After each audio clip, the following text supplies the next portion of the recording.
at my dad's retirement party. He thought it would be funny to introduce me like this.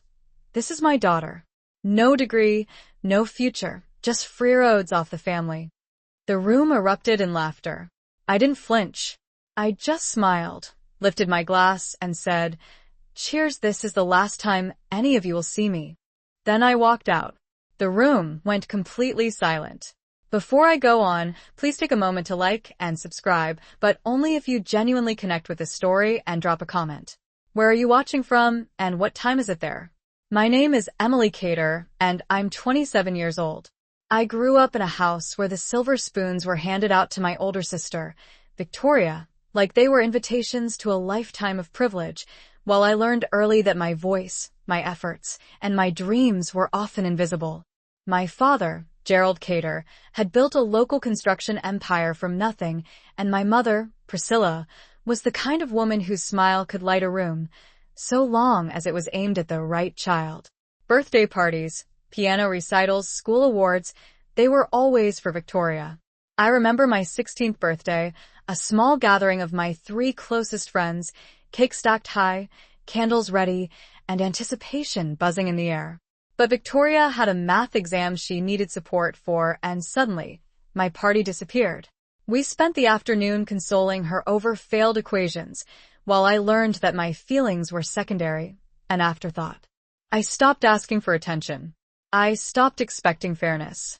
I became quieter, smaller, a ghost moving through the grand house filled with laughter that was never mine.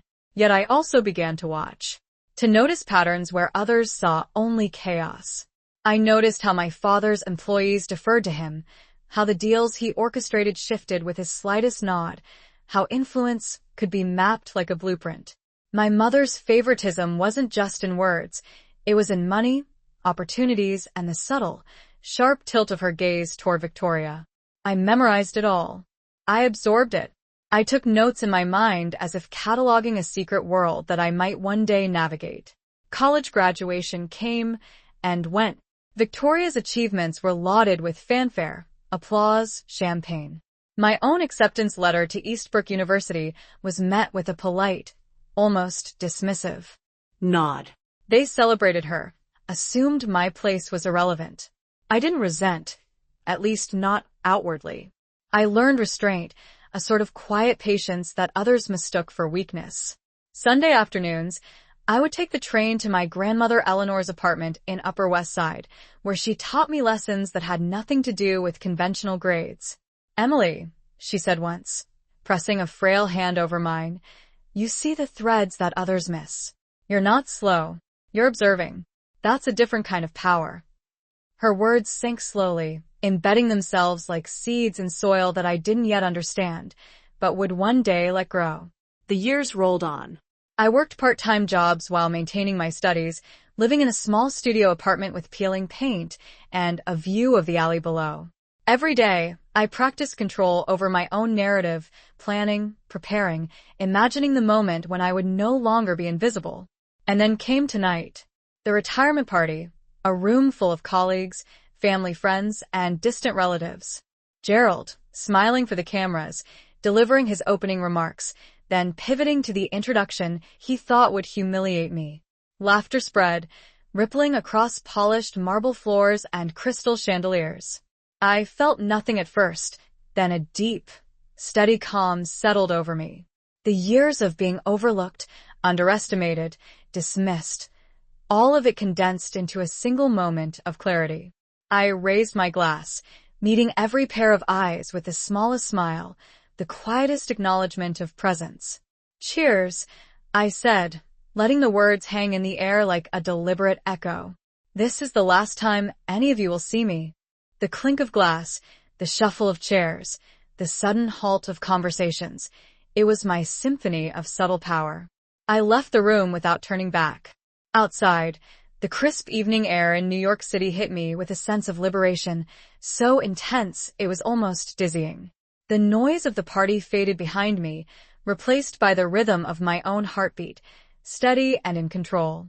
For the first time, I felt the full weight of my own agency, the quiet satisfaction that comes from knowing you've taken control of your story.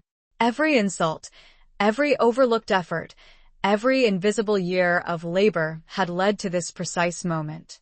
And while Gerald and Priscilla remained inside, caught in the silence of their own shock, I walked forward with a smile, because this was just the beginning.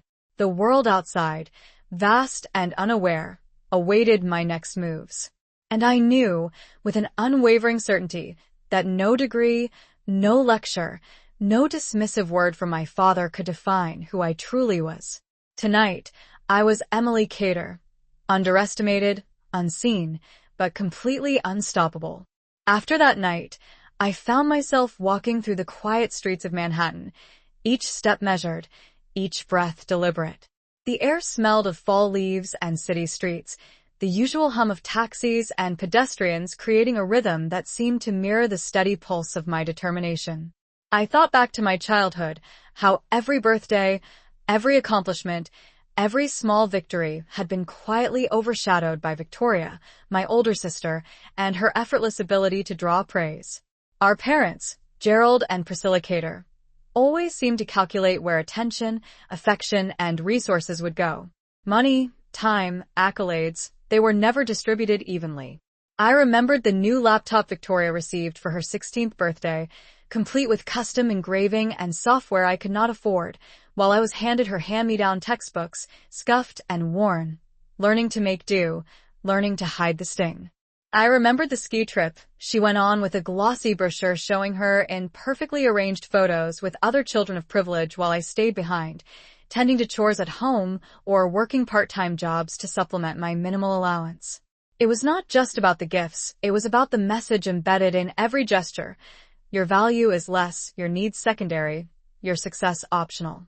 I learned to observe, to notice patterns others overlooked.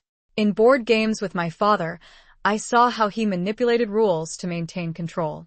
In conversations at the dinner table, I noticed who spoke, who was listened to, who was dismissed. I cataloged these subtleties like a scientist noting phenomena. In my room, I converted my observations into mental diagrams, flow charts of social hierarchies, emotional currencies, and invisible rules. It became my private education, one that no tutor, no school, no parent provided. When I was 15, I discovered audiobooks, and the entire world of information opened for me. I could not read quickly like other children, but I could listen, absorb, and translate ideas into strategies. I combined that with the observations I had meticulously documented, and gradually, a framework of understanding emerged. The Cater household operated on influence, not fairness. Advantage was currency. Silence could be more powerful than words. That realization did not come with anger. At least, not at first. It came with clarity, with a recognition that my survival required precision. Every misstep, every complaint, every moment I drew attention to myself invited correction or dismissal. I learned to move quietly, to act without being noticed, and to prepare, always prepare, for the moment when all of that subtle information could be wielded to my advantage. College applications arrived like small invitations into a world my parents considered secondary. Victoria was sent to private tours, exclusive sessions, interviews with alumni who could recommend and mentor her, while I navigated public institutions, self-guided tours, financial aid applications, and scholarship essays completed in late-night bursts with a calculator balanced against the cost of tuition, housing, and meals. I did not resent her. I resented the rules of a system that valued convenience over fairness. My grandmother Eleanor became my refuge, her apartment on the Upper West Side a sanctuary where patience and wisdom replaced judgment. She taught me to analyze contracts, understand organizational structures, and anticipate outcomes in ways my parents would never consider teaching me. She handed me a small mahogany box, brass hinges gleaming under the afternoon light. "Keep this safe," she said. "It will be your tool when the moment comes, but you are not ready yet." I memorized every word, every nuance, feeling the weight of the box as a promise, a key to a future moment of clarity and reclamation. During my first year at Eastbrook University, I balanced 3 jobs, scholarships, and a rigorous class schedule, often eating leftover cafeteria food at midnight, watching other students stroll past in well-fitted clothing and designer backpacks, a vivid reminder of what my parents had prioritized for Victoria. Yet I did not flinch. I kept records, notes, and mental maps, turning disadvantage into skill, struggle into method. I became a master of observing, analyzing, planning. Every slight, every laugh that excluded me, every financial decision that ignored me became a datum in the growing structure of my strategy. Years passed, and my skills matured quietly alongside my independence. I learned to translate observation into action, to turn invisibility into leverage. The Cater family underestimated me at every turn, and I allowed them to, because preparation, patience, and timing were far more powerful than any immediate retaliation. Then came opportunities to test these abilities, small at first, helping a friend negotiate a lease, assisting in organizing events that seemed trivial, noticing patterns of behavior and outcomes that others ignored. Each success, though private, built my confidence, reinforced my resolve, and confirmed that my ability to navigate complex dynamics had become second nature. I realized then, looking back at every dismissal and every laugh directed at me, that those moments were not failures, but training. The Cater household had unwittingly equipped me with the tools I would need to rise beyond their expectations. And so I walked forward, carrying both the weight of years of being overlooked and the quiet assurance that knowledge, patience, and observation could cultivate a future that no one could predict or control but me. I was ready to take that next step, to engage with the world on my terms, fully aware of the power I had accumulated and the inevitability of a moment when my preparation would intersect with the opportunity to reclaim my narrative, quietly, decisively, and with the satisfaction of a plan finally coming to fruition. As I settled into my small apartment that evening, the city lights casting long shadows across the walls, I reflected on the quiet lessons that had accumulated over the years. The Cater household had trained me without intention, teaching me the value of observation, the power of patience, and the skill of silent adaptation. I began to see that every slight, every overlooked opportunity, and every moment of favoritism directed toward Victoria had given me a unique lens through which to understand people, power, and influence. My mornings were filled with meticulously planned routines. I mapped my schedule around classes, part-time work, and independent study, but more importantly, I carved out time to analyze behaviors, to notice patterns that would have gone unseen by those focused only on immediate gratification or recognition. I watched how my professors interacted with students, how my peers negotiated group projects, how resources were allocated even in the smallest circumstances, and I cataloged these observations with precision. I started to see the invisible currents of control and advantage, the ways in which subtle gestures, glances, and decisions built a hierarchy of opportunity. At first, I applied this knowledge to my own life quietly, adjusting study techniques, networking strategically, making choices that maximized outcomes while minimizing exposure. But soon the scope expanded. I began to notice the larger systems at play, the institutional biases, the allocation of funding, the ways in which favoritism and assumption could dictate not only success but perception. I realized that my years of being underestimated had cultivated an intuitive ability to anticipate moves, to see the gaps where others faltered, and to position myself precisely at the intersection of preparation and opportunity. In the library late at night, while the city around me hummed quietly, I created my own mental diagrams, flow charts of influence, and potential outcomes for every major decision I faced. My dyslexia, once a source of shame and struggle, became a tool. The way letters shifted and danced on a page forced me to find alternative pathways to understanding, to translate information into visual structures and patterns, to approach problems from angles that others never considered. Each observation, each adaptation, was a seed growing into a strategy that I could deploy when the time was right. My grandmother Eleanor remained a constant guide, her presence a steady moral compass. She did not intervene directly, but she provided me with frameworks for understanding contracts, organizational structures, and human behavior. She handed me tangible tools, small boxes, documents, and guidance that required patience and discernment, teaching me that readiness was as much about timing as it was about skill.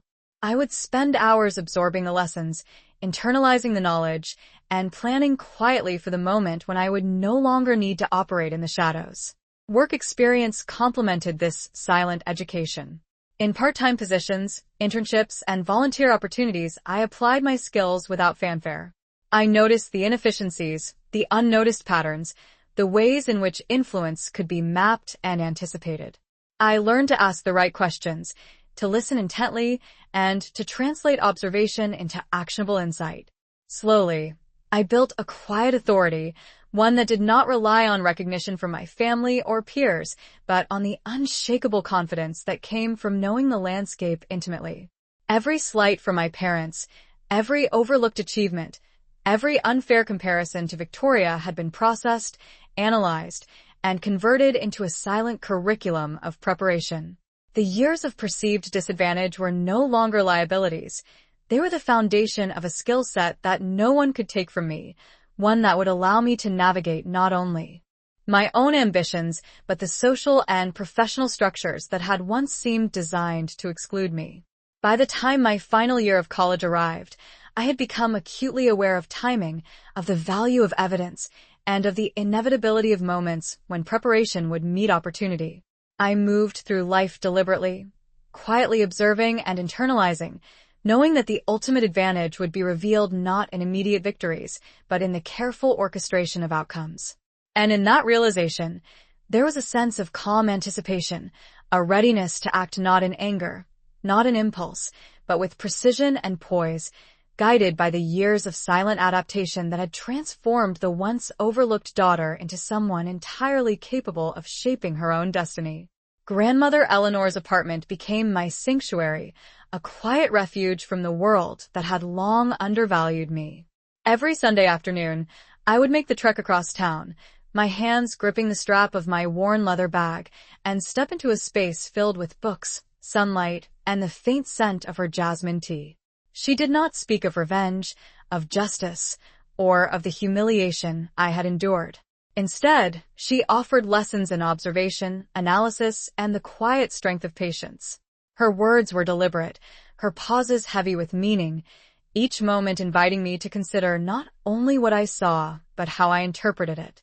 "Emily," she said one afternoon, settling into her armchair with a stack of old contracts on her lap, "these documents tell a story that words often conceal. Look beyond what is written.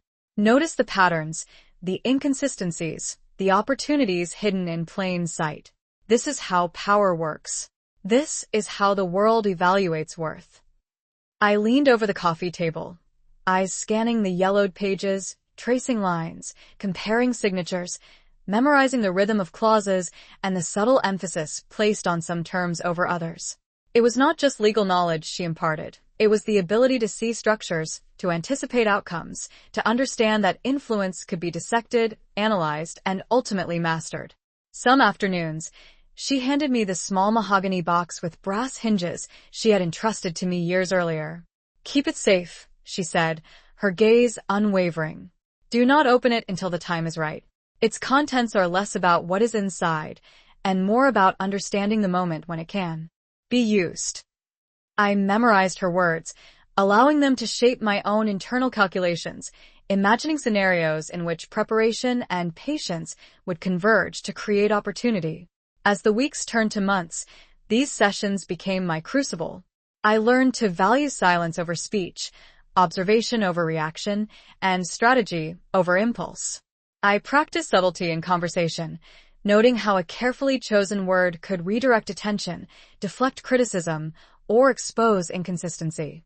My grandmother, in her quiet way, was training me not to fight with force, but with intelligence, foresight, and moral clarity. Outside of her apartment, I applied these lessons in small but deliberate ways. In classrooms, I observed the dynamics between professors and students, noting who received encouragement and who was overlooked. In work environments, I noticed patterns of authority, the invisible hierarchies that determined who succeeded and who remained unnoticed. I began to understand that privilege was not merely about wealth or status, but about being perceived, being recognized, and having the foresight to act in moments others did not anticipate. I kept a notebook, not of complaints, but of strategies, subtle patterns, and potential pathways for influence. Each observation became a building block for the future, an invisible scaffolding upon which I would construct my own agency. The years of being underestimated, dismissed, and overlooked had cultivated in me a discipline, an awareness that others my age lacked. I was learning to turn disadvantage into skill, marginalization into opportunity, and exclusion into preparation. I began to see that my own calm demeanor, my patience, and my careful attention to detail were assets far more powerful than any immediate reaction of anger or protest. I practiced reading between lines, recognizing cues in tone, gesture, and timing, and translating them into actionable understanding.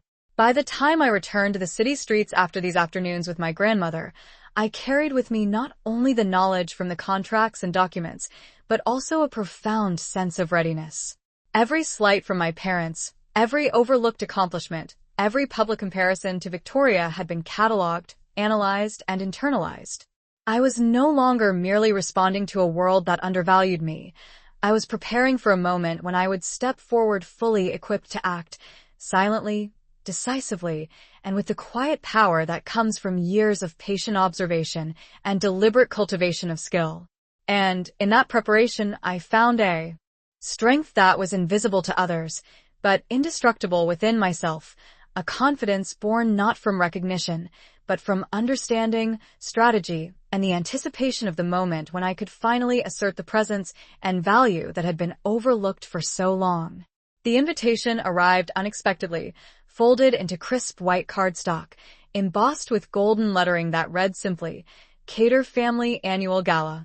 I recognized it immediately as one of those events where my sister would be celebrated, lauded for accomplishments I had quietly achieved on my own. I thought about the years of exclusion, the birthdays eclipsed, the dinners attended only to witness applause directed elsewhere. I considered skipping the gala entirely, letting it pass as just another evening where I would be invisible. But something in me shifted that afternoon. I realized that invisibility had been my training ground, and tonight would be my first opportunity to navigate the public stage on my own terms. I dressed carefully, selecting a navy blue dress with subtle lines that emphasized professionalism without calling attention to wealth or status, paired with simple shoes that allowed me to move quietly, deliberately. Each step from the apartment to the car, each motion of checking my reflection, became a meditation, a preparation for presence without submission. Upon arrival, the grand hall shimmered under chandeliers, the polished marble floors reflecting the elegantly dressed guests milling about. Laughter, the clink of glasses, and the low hum of conversation filled the air. I paused just inside the doorway, letting my eyes take in the scene, noting who held sway, who commanded attention effortlessly, and who, like me, would be unseen unless I chose to assert it. The evening unfolded predictably at first. Victoria was greeted with warmth, her achievements praised, her presence lauded. To register my presence fully, letting the silence stretch long enough to carry weight. The first few murmurs of surprise were almost imperceptible, yet I could feel the subtle shift in energy. I spoke, my voice calm and precise, delivering the points I had rehearsed in private, my accomplishments, my contributions, the skills honed through years of disciplined observation and effort. Each sentence was measured, punctuated with clarity, allowing no room for interruption or dismissal. Eyes widened, conversation stuttered, and the previous hierarchy began to tremble under the weight of attention redirected. Gerald shifted uncomfortably, a slight tightening around his mouth. Priscilla's hand faltered on her glass, and even Victoria's practiced smile faltered for the briefest of moments. I continued, presenting not a demand but a record, tangible and undeniable, illustrating through quiet demonstration how my years of effort and preparation had culminated in competence and achievement equal to, if not exceeding, the attention given elsewhere. Every gesture, every word, was deliberate, calculated, a manifestation of the patience and strategy one had cultivated in solitude. The room responded, slowly at first, then more visibly. Nods of recognition, whispered acknowledgments between guests, the subtle recalibration of status, as those who had underestimated me adjusted to the undeniable truth of my presence and accomplishment. The gala that night was no longer just a celebration of a single narrative. It became the first act of my public reclamation, a deliberate shift from invisible observer to recognized participant. Each movement, each acknowledgement, was a silent assertion of authority and competence, demonstrating that years of being overlooked had not diminished my potential, but refined it. I left the podium with a calm sense of triumph, returning to my seat with the satisfaction of a plan unfolding exactly as intended, knowing that the quiet but undeniable recalibration in the room was a testament to the power of patience, preparation, and the ability to turn public exposure into opportunity. The evening continued with elegance and ceremony, yet beneath the surface, the currents had shifted. Whispers carried acknowledgement of skill and presence that had previously been ignored. I observed the subtle gestures, the recalculated glances, and I understood that tonight marked not merely attendance, but the initiation of a new balance, one crafted carefully through years of observation, silent adaptation, and deliberate action, setting the stage for what would come next in the ongoing recalibration of respect and recognition within the family. Weeks after the gala, a plain brown envelope arrived at my apartment, slipped under the door with no return address, only my name written in precise, elegant handwriting. I paused before touching it, the weight of anticipation heavy in my hands, knowing that this was the culmination of the patient observation, the years of silent strategy, and the lessons imparted by my grandmother Eleanor. Inside, I found carefully organized documents, contracts, and financial statements that traced every allocation of resources, every decision made in favor of Victoria, and every exclusion that had been recorded with meticulous precision. Each paper was like a thread connecting the past to the present, revealing patterns I had already anticipated but had not yet seen fully documented. I spread them across my dining table, my eyes scanning figures, dates, and notations, absorbing the magnitude of information and the clarity of evidence that would allow me to act decisively. I realized that what I held in my hands was more than proof. It was an instrument, a tool to reclaim agency, to confront long-standing inequities in a manner both precise and unassailable. The envelope included a letter from Eleanor herself, her handwriting deliberate, urging patience and care in the timing of any action, emphasizing the importance of strategy over reaction. Observe, calculate, and strike only when conditions are aligned, she had written. This is not vengeance. This is assertion of truth and worth. I felt a surge of clarity and focus, understanding that the next steps would be guided not by emotion, but by reasoned planning, and that the evidence before me would be the linchpin for the eventual public acknowledgement of my capabilities. I created a timeline, noting public events, gatherings, and corporate meetings where the presentation of this evidence would carry maximum impact. I rehearsed sequences, mentally placing each piece of documentation in the order that would convey undeniable truth, each figure and fact reinforcing the narrative of preparation, competence, and the years of overlooked labor.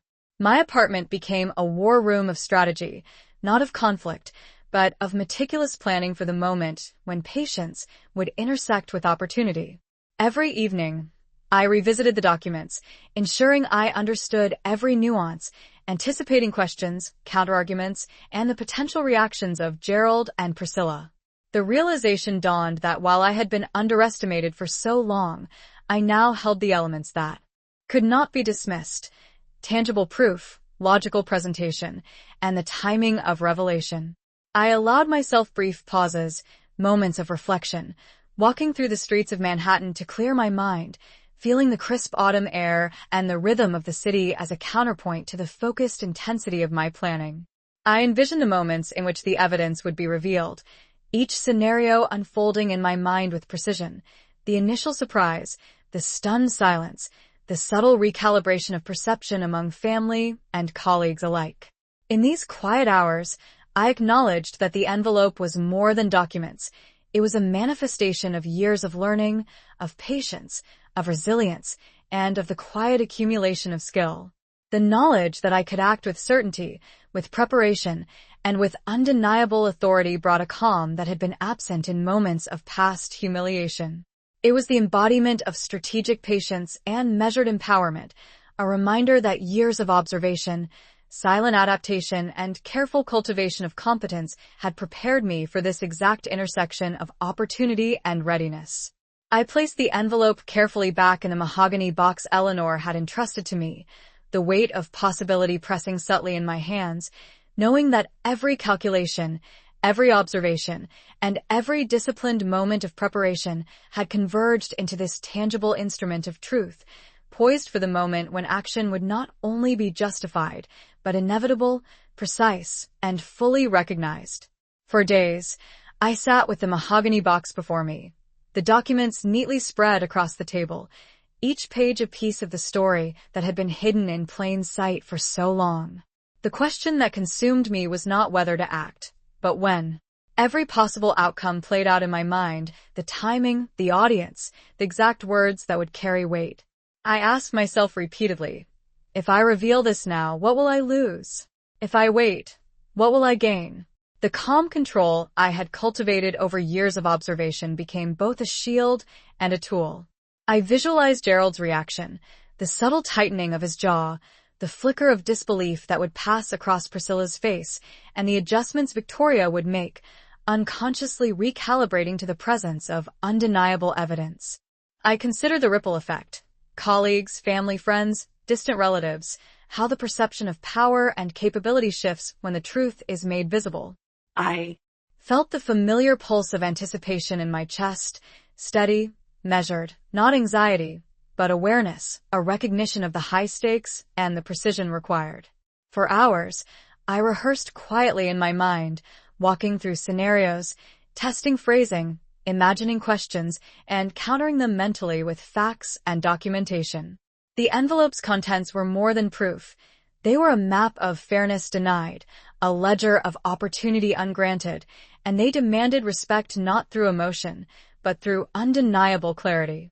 I weighed the cost, the potential estrangement, the confrontations, the temporary discomfort of recalibration among family members.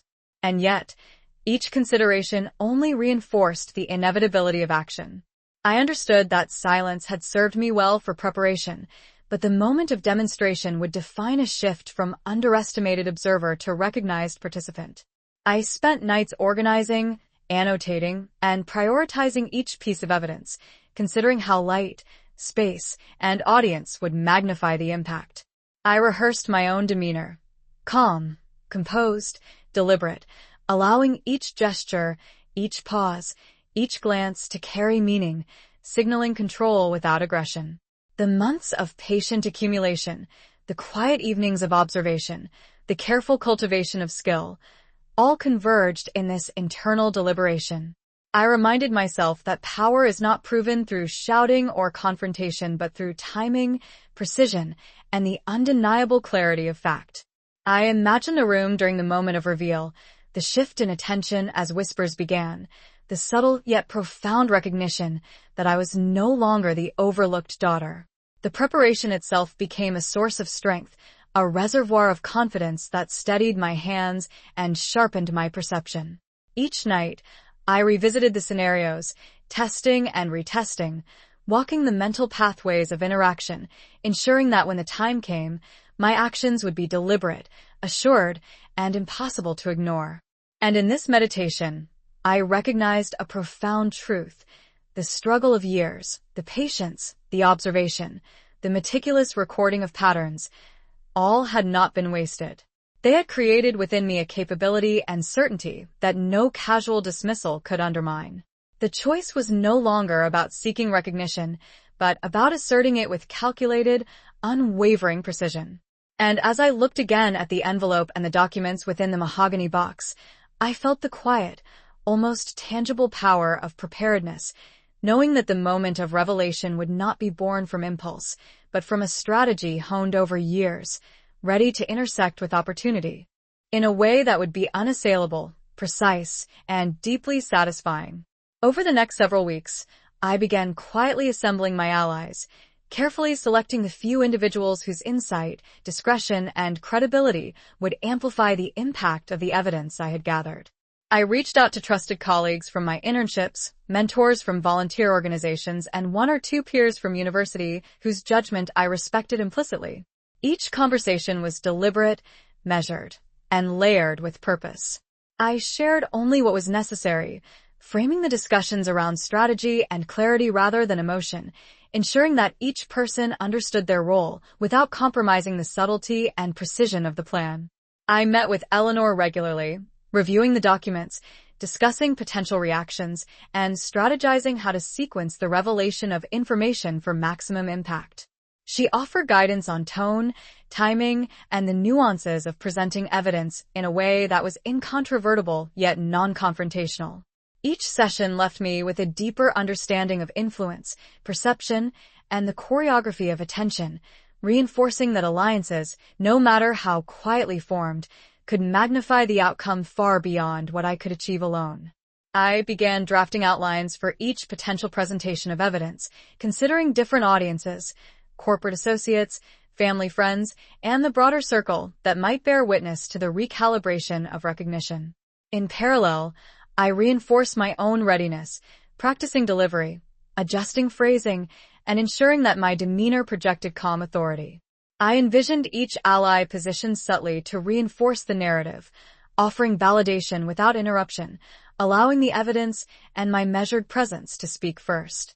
As days passed, I refined the plan with iterative attention to detail, seating arrangements, the order of presenting documents, the precise timing for strategic pauses, and the subtle cues that would guide attention and understanding. I also anticipated potential resistance or questions, preparing clear, factual, and unemotional responses that could reinforce the credibility of the narrative without triggering defensiveness or dismissal. Each ally was briefed carefully, their understanding of their role aligned with a broader strategy, ensuring that the eventual presentation would unfold seamlessly, like a carefully orchestrated sequence of events, each movement deliberate, each gesture reinforcing the undeniable truth. The process was meticulous, measured, and methodical, reinforcing in me the quiet confidence that comes from preparation and the assurance that the culmination of years of observation, adaptation, and patient skill would be realized with precision. Walking through the city in the evenings, I visualized each stage of the plan, the positions of each ally, the reactions of my family, the subtle recalibration of attention, and the inevitable acknowledgement of competence and worth that had long been denied. I reminded myself that these actions were not born of impulsive anger or desire for retribution, but of a strategic assertion of truth and capability, a demonstration that preparation, patience, and carefully cultivated skill could shift perception and claim recognition in a way that was both inevitable and undeniable. In those reflective walks, I felt the full weight of years of disciplined observation, knowing that each silent hour, each unnoticed effort, and each moment of adaptation had built a foundation strong enough to support the forthcoming demonstration of agency, authority, and accomplishment. By the time the moment of revelation approached, I understood not only the mechanics of influence and alliance, but also the moral clarity and measured intention that would guide the unfolding of events, ensuring that every ally, every gesture, every document, and every pause served the purpose of revealing truth and asserting recognition with calm, deliberate authority. With the allies carefully positioned and the documents meticulously organized, I spent the days leading up to the event finalizing every detail. My apartment transformed into a planning center, each piece of paper, each note, each timeline checked and rechecked, ensuring nothing was left to chance. I visualized the space, the grand conference room, the placement of the guests, the way light would fall across tables, the natural pauses in conversation that would allow attention to shift without forcing it. I rehearsed my own demeanor endlessly, standing in front of mirrors, practicing the cadence of my voice, the timing of gestures, the subtle ways I could command attention without raising it forcibly. Each evening, I walked through the streets of Manhattan, imagining the reactions of those who had underestimated me for years, noting the precise moment when surprise and recognition would meet, when the quiet patience I had cultivated would translate into undeniable authority. I coordinated with each ally individually, ensuring they understood the sequence, the emphasis, and their silent cues, reinforcing the story I would tell with evidence, presence, and composure. I considered contingencies, anticipating questions, interruptions, and the natural flow of curiosity from the audience. Every possible deviation was rehearsed in my mind, each response measured, each movement calculated. I reminded myself that the power of the moment was in preparation, in the convergence of patience, skill, and timing. The mahogany box sat at the center of my desk, its contents the keystone of the plan, a tangible representation of all the effort, observation, and silent study that had brought me here. I allowed myself moments of reflection, appreciating the years of learning that had turned disadvantage into skill, exclusion into insight, and invisibility into strategy. Each document, each record, each carefully annotated note became part of a larger narrative that I was poised to present, a narrative that no one could dispute because it was anchored in fact, preparation, and precision. As the day of the confrontation approached, I felt the familiar calm, the deep awareness that had been cultivated over countless hours of observation and practice. I reviewed every detail one final time, mentally stepping through the sequence, the placement of allies, the timing of reveals, the subtle modulation of tone, and the deliberate pacing that would allow the evidence to speak first, unassailable and undeniable. I reminded myself that the act was not about retaliation or vengeance, but about asserting truth and recognition, demonstrating the skill, intelligence, and preparation that had long been ignored. And in that quiet preparation, as I adjusted the documents, rehearsed the sequence in my mind, and imagined the reactions of Gerald, Priscilla, Victoria, and the assembled guests, I felt a sense of clarity and focus that was almost tangible, a readiness born of patience, observation, and deliberate cultivation of skill, poised to transform years of quiet study into a moment of undeniable authority and recognition that would shift the balance of perception forever. The day arrived, crisp and clear, the sunlight reflecting off the polished glass windows of the conference hall where the family and our assembled guests had gathered.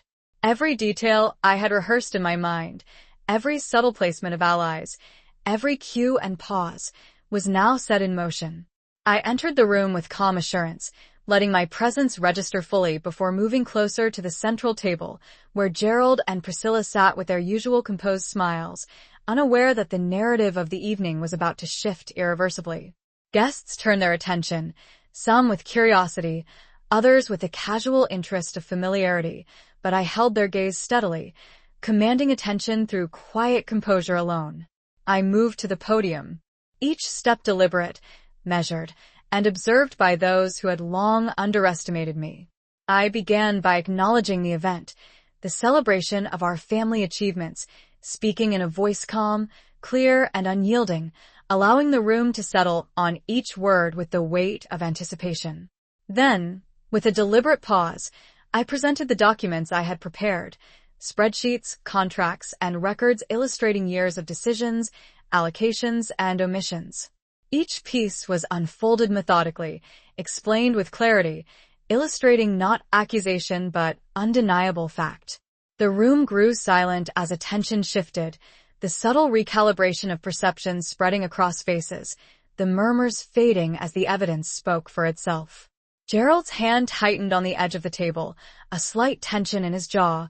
Priscilla's composed expression faltered, and even Victoria's confident smile wavered momentarily.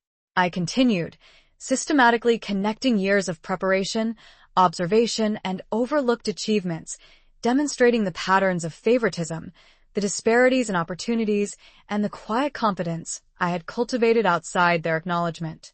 Every ally I had positioned reinforced the presentation, their subtle confirmations amplifying the credibility of the evidence without interrupting the flow, allowing the narrative to unfold seamlessly.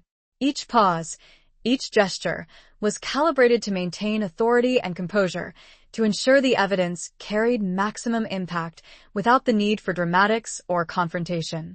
The audience's reaction shifted gradually, from polite attentiveness to genuine recognition, as the structure, preparation, and thoroughness of my presentation became impossible to dismiss. Conversations halted mid-sentence. Eyes followed each document as it was laid out, and the previous hierarchy of attention recalibrated subtly but perceptibly, acknowledging the presence, skill, and preparation that had been underestimated for so long. I spoke with deliberate clarity about my experiences, my observations, and the skills developed through years of silent adaptation, connecting the evidence to my personal journey, demonstrating not only my capability, but the strategic patience that had guided every decision. By the time I stepped back from the podium, the room had shifted in energy. The subtle nods, the attentive silence, and the recalculated glances reflected a profound acknowledgement of competence, authority, and agency that could no longer be ignored. Gerald and Priscilla were still seated, momentarily speechless, as the room absorbed the undeniable clarity of the presentation. Victoria, previously confident and self-assured, now regarded me with a tempered respect, the quiet recalibration of perception evident in her stance. I returned to my seat with calm poise, aware that the years of preparation, observation, and patient strategy had culminated in this singular, public assertion of truth. The documents had spoken where words alone might have faltered. The carefully cultivated alliances had reinforced the narrative, and my measured presence had anchored authority without aggression. In that room, in that moment, the balance of recognition shifted irrevocably, not through force, but through preparation, strategy, and the undeniable clarity of fact and competence. The room remained still long after I returned to my seat, the weight of what had been presented settling into the consciousness of everyone present. Murmurs began softly at first, barely perceptible, as guests exchanged glances and acknowledged the depth of preparation, evidence, and competence I had revealed. I noticed the subtle shifts. Colleagues who had previously overlooked my contributions now offered nods of respect. Family friends paused mid-conversation to absorb the undeniable clarity of what had been laid before them.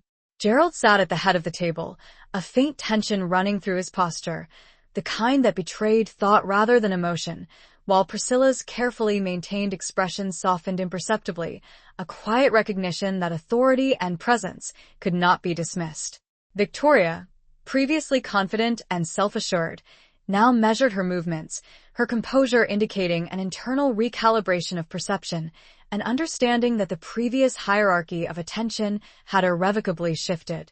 I felt a quiet satisfaction, not from triumph or vindictiveness, but from the acknowledgement of preparation, patience, and skill meeting opportunity. Every element I had cultivated, the alliances, the documents, the mental rehearsals, the strategic placement of evidence, had worked in concert, producing a coherent and undeniable demonstration of capability and worth. Conversations began to resume around the room, but the tone had shifted subtly. Where once there had been assumptions of oversight or incompetence, there was now acknowledgement of deliberate effort, insight, and achievement. Guests approached me with measured respect, engaging in discussions I had quietly observed and anticipated, their questions and comments reflecting genuine interest and curiosity rather than casual acknowledgement. In this moment, I realized the transformation was not only in perception but in agency. The room, which had once dictated the contours of my visibility and recognition, now adjusted naturally to accommodate my presence, the weight of my preparation filling spaces that had previously been closed. Gerald finally spoke, his voice measured, acknowledging the thoroughness of the work presented and the skill required to assemble and articulate it so effectively. Priscilla followed with a brief comment, her tone softened, recognizing not only the evidence, but the methodical approach, the patience, and the calm authority displayed throughout the presentation.